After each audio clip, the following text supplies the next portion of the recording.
ho yung inaasahan ninyong mensahe, uulat mula sa Pangulo sa kanyang ikalimang SONA ngayong araw po? Well, inaasahan ko na magbibigay na naman ng maraming pangako si Pangulong Marcos Jr. Kagaya ng mga nagdaang SONA. No? Titingnan niyo po yung mga nagdaang State of the Nation addresses, no? Karang apat. Puro pangako. No? At itong mga pangako ito, alam naman natin na napapako. So sa aking palagay, kung meron man siyang dapat baguhin dito sa penultimate na SONA, ito yung kakalima bago yung huli. Kasi yung next na SONA, yun na yung huli.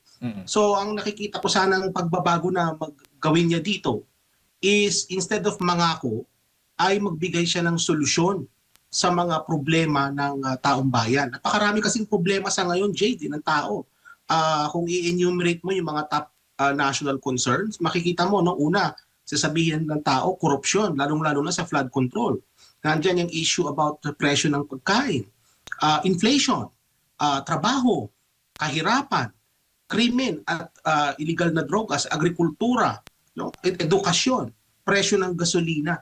So kumbaga, yan yung mga Jade, yan yung mga gut level na mga problema, no, issues ng taong bayan na dapat sanang i-address ni Pangulong Marcos Jr.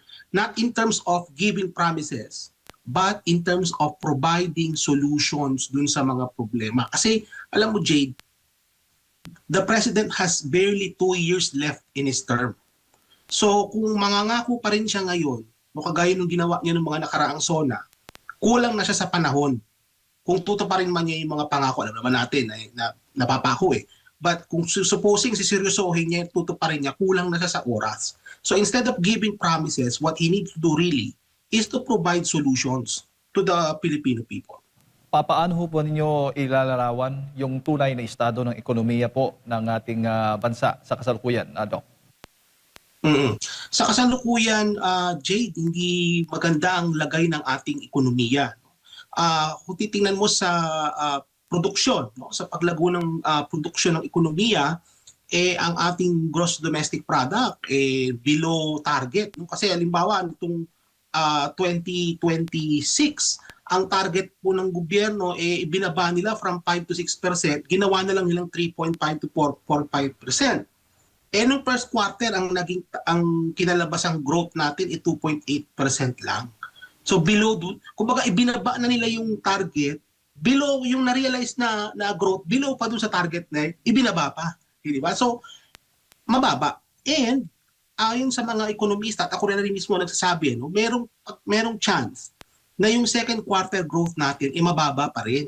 Kasi may mga factors na nagko-contribute dyan, yung gulo sa Middle East, yung taripa na inimpose ni Donald Trump, naririyan yung issue pa rin sa korupsyon sa Pilipinas, yung impeachment, yan ay humihila yan ng growth pababa. So, inaasahan ko na baka mababa pa rin, no, yung growth natin for second quarter. Jade, in terms of inflation, ang inflation natin ngayon is at 6.4%. Pinakamataas po yan among sa mga peers natin sa ASEAN. So, kumpara sa mga kapitbahay natin, mga kababayan, tayo po may pinakamataas na rate of inflation.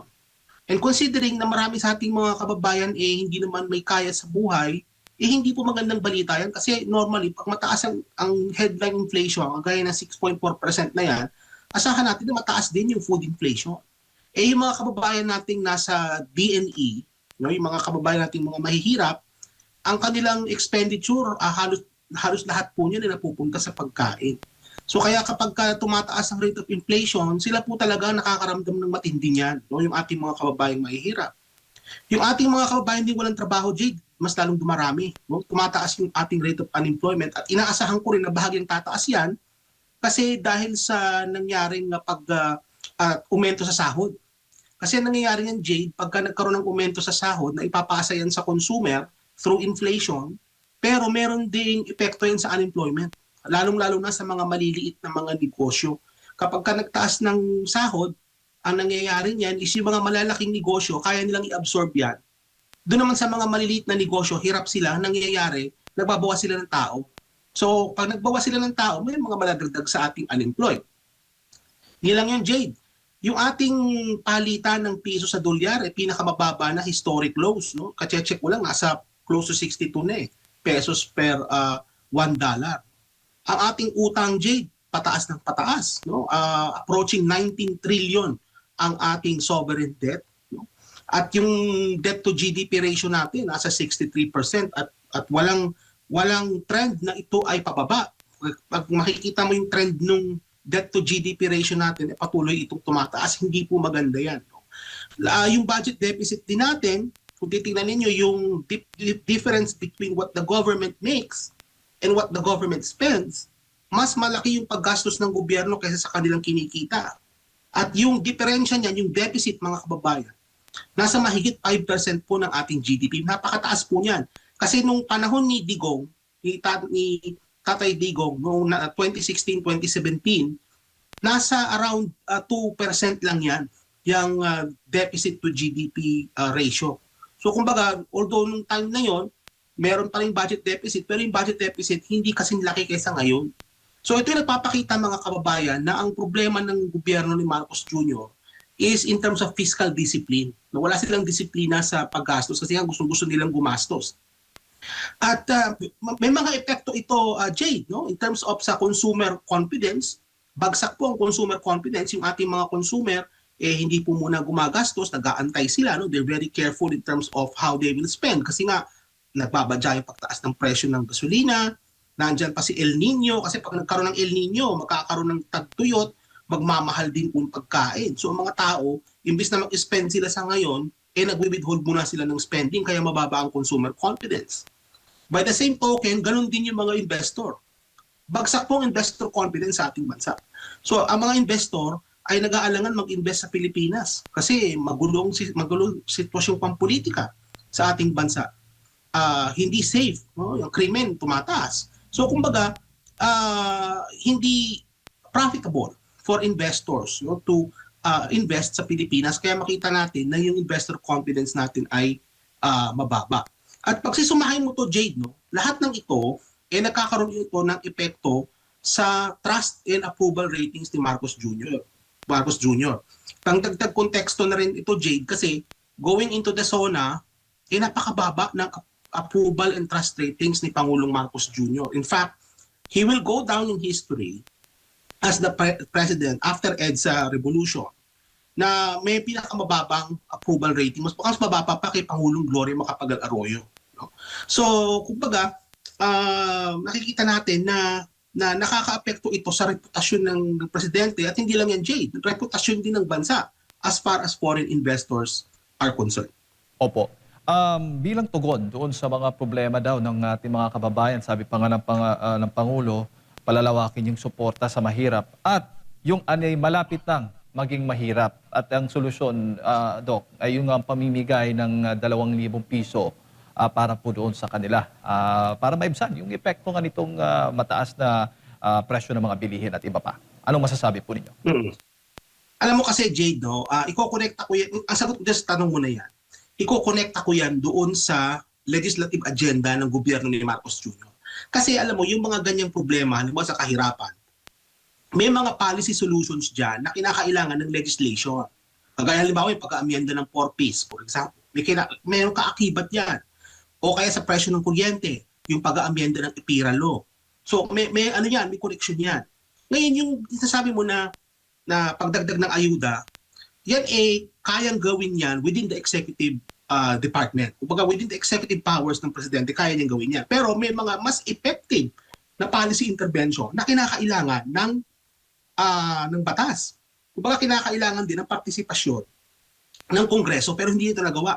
Alam mo ba, Jade, out of the 53 na priority bills ni Marcos Jr., sana itong 53 bills na ito, mga kababayan at Jade, ito'y makakatulong na maibsan yung problema ng tao. Out of the 53, 2 lang ang na-enact nitong nagdaang taon. Ito yung bill about suspending the excise tax on fuel at saka yung pagre-reset ng eleksyon sa Bangsamoro. So yun lang yung 2 out of 53. Kaya kumbaga, tali din yung kamay ni Marcos Jr. kasi yung Kongreso, na pwede naman niyang impluwensyahan yung Kongreso, hindi kumikilos para i-address itong mga issue na ito. Para maipasa itong mga batas na ito na kinakailangan para maibsan yung problema ng tao. Anong ginagawa ng ating Kongreso? Well, we know what's going on, di ba? So ngayon nagsimula na yung impeachment trial ni Vice President Sara Duterte. And that is taking a lot of time and energy from our policymakers. Just imagine araw-araw they have to spend 5 to 6 hours in 3 days in a week, to sit down and listen sa impeachment, na kung sana yung oras na yun magawa na nila yung mga batas na kinakailangan para mapabuti ang buhay ng tao. So that tells you, Jade, at mga kababayan, kung nasaan ang priorities ng gobyerno natin ngayon. Ang priority nila is pamumulitika, hindi para mapaganda ang buhay ng ordinaryong tao. Kasi kung ang priority nila is mapaganda po ang buhay ninyo, sana halos lahat itong 53 na priority bills na-enact na ito into law. No? Kagaya mo, pag-abolish ng travel tax, National Land Use Act, these are all pieces of legislation that if implemented properly would actually help alleviate or address yung concerns ng ating mga kababayan. Kaya nangyayari is since nga hindi na nagawa yung policy interventions through legislation, ang nangyayari, Jade, is ang ginagawa nilang intervention is pamimigay ng ayuda. But we know that ayuda in itself is not sustainable. Kasi ang ayuda, nangyayari niyan is binibigyan mo lang ng pera yung tao at ang itong tao ay gagastusin ito, yung outcomes nila ganun pa rin. Kumbaga, ang nangyayari is aasa lang sila lang aasa sa gobyerno. So hindi siya effective na policy intervention over the long run kasi ang nangyayari is it will just it creates a culture of mendicancy among our people, Jay. Opo. Bago ko ipasa kay partner Mardoc, yung pag-aanunsyo ni PBBM ng una, yung pagtaas ng sahod, pangalawa, yung pamimigay nga ng itong pagdideklara na nasa upper middle income ng Pilipinas, tapos yung pamimigay ng ayuda, tapos ito pang pagkakaroon daw ng coalition with the United States dito sa Pax Silica Project. Bago ang SONA, ito'y possible hubang na nakikita po ninyong ibibida ng Pangulo ngayong araw na ito? Yeah. So ang nakikita ko dyan, Jade, so tama ka, no? So yung upper middle income, sasama yan. Yung West Philippine Sea, sasabihin na naman niya yan na we will not give an inch of our territory. We will see a rehash of that statement. And again, to me, it's a distraction, no, sa mga issue na nararamdaman ng tao. Kasi madali lang naman sisihin ng China no, para pa-distract sa tao. Napakadaling gawin yan, no. Ikatlo is yung sa baka posible rin, Jay, ma-mention yung ICI, yung sa Independent Commission on Infrastructure, at kung ano yung findings yan, kung may mga nasampahan ng kaso. May mga ugong-ugong na baka may pasabog daw sa SONA mamaya, no, na kumbaga baka may kakasuhan, no, may mga mag-anunsyo sila na may mga mananagot, pero we don't know that for sure. Ugong-ugong lang yan. Tama ka about the minimum wage, sa palagay ko, isasabihin ni Marcos Jr. yan, yung 85 pesos na 60 pesos muna ngayon, yung the rest later na lang. Yung Pax Silica, nasa palagay ko, may mga problema yung Pax Silica na yun, baka pwede natin pag-usapan din yan. At yung mga investment pledges, Jade, kasi bumiyahe si Pangulong Marcos Jr., alam natin na he loves to travel. So may mga investment pledges from Canada, from Japan, at kung sa iba pang mga bansa na pinuntahan ni Pangulong Marcos Jr. So sa palagay ko, ito yung mga sa ekonomiya at sa a little bit of foreign policy na pwede niyang mabanggit mamaya.